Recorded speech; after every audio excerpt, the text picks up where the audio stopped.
We all know what happens from that point. Will Muschamp gets dismissed, and the coaching search is on. Gamecocks hire Shane Beamer. I know I'm happy with the hire. I want to get your thoughts on.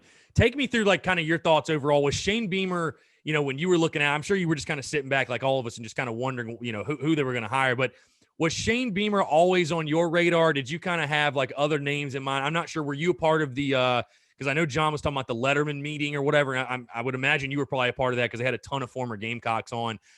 But Shane Beamer does get the job. Overall, just your thoughts on Shane getting hired. I know you were there obviously before him, but you heard all the former players come out. Steven Garcia, Pat DeMarco, Swearinger, Holloman. You just keep going down these lists. Melvin Ingram, of all the greats that supported him and wanted him to get the job. And obviously you look at who he's worked under with Spurrier and Beamer and Riley and Kirby Smart. His resume speaks for itself. And I know Gamecock Nation is extremely excited for the hiring of Shane Beamer. Just talk about your overall thoughts on how the search went and then them eventually getting Shane Beamer as the next head football coach. So I kind of looked at the whole thing about what does South Carolina need in a head coach. And listen, it's proven you can have the guy who was the best head coach winning every game at a smaller school, and they come into Power 5 football and they tank. Or the best offensive coordinator that was putting up 100 points, they become a head coach and they tank. Or you have a guy that was good and was great. Coaching hires are a gamble. Yeah. That's why there's so much money involved in it. And so I kind of looked at it as, what does South Carolina need? And I think that goes back to why I thought we were successful when we played there. And that's a culture.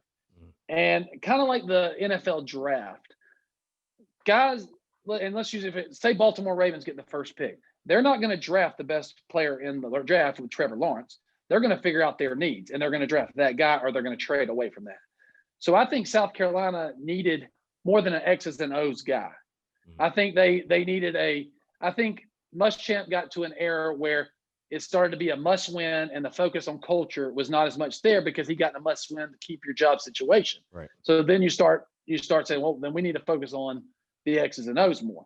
And I think the problem with South Carolina is we don't build a foundation before we start trying to build the house.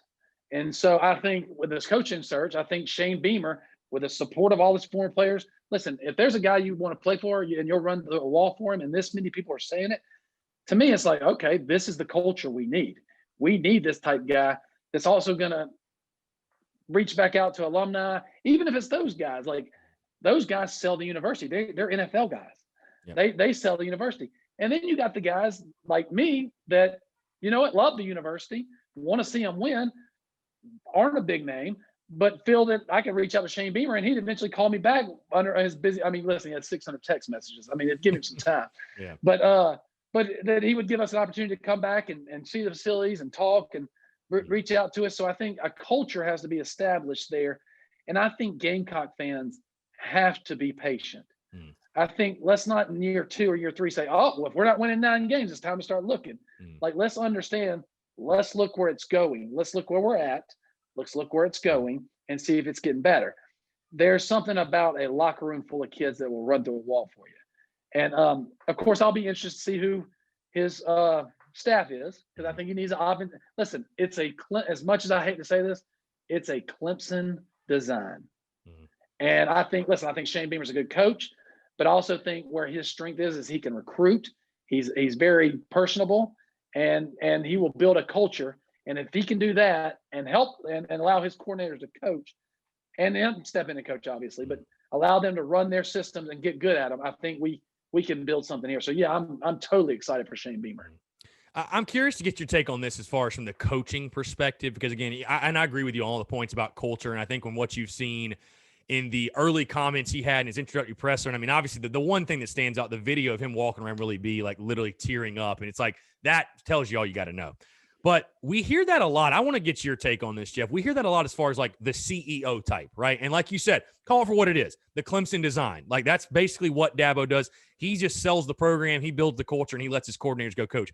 When do you think that started to happen? Like, football evolved that way? Has it always been that way? Or like, because I don't remember that always being a thing. I feel like that's more of a recent development in coaching in college football. And I mean, I could be totally wrong, but is that a new development, or is it something that, even coaches like Lou Holtz, I mean, was he like in those rooms, or was he more so hands off like you're seeing kind of today?